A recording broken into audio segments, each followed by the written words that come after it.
Хүүхдүүдээ замын хөдөлгөөнд соёлтой оролцгоё. Энэ юу билээ хүүхдүүдээ? Энэ бол гэрлэн дохио. Гэрлэн дохио ямар үүрэгтэй вэ?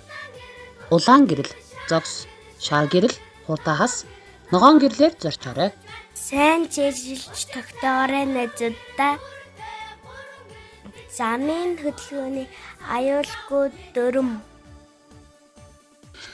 Замын хөдөлгөөнд хэрхэн оролцох вэ? Замын хөдөлгөөний дүрмийг үргэлж дагаж мөрдөөрэй.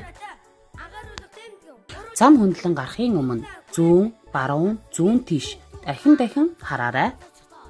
Зам хөндлөн гарахын өмнө ногоон гэрэл цагаан шугамаар гараарай. Үргэлж цагаан гарцаар гарч байгаарай хүүхдүүдээ. Явган хүний замаар зорчоорой. Зам хөндлөн гарахдаа гараа өргөж харуулаарай.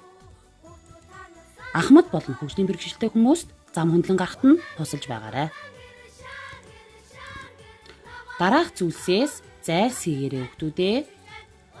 Зам дээр тоглож болохгүй. Тээврийн хэрэгсэл хөдөлж байх үед зам хөндлөн гарч болохгүй. Зам хөндлөн гарахдаа гар утас болон чихвч бүх ашиглаарай. Замын хөдөлгөөний дүрмээ сайн дагаж мөрдөөрэй найзуудаа.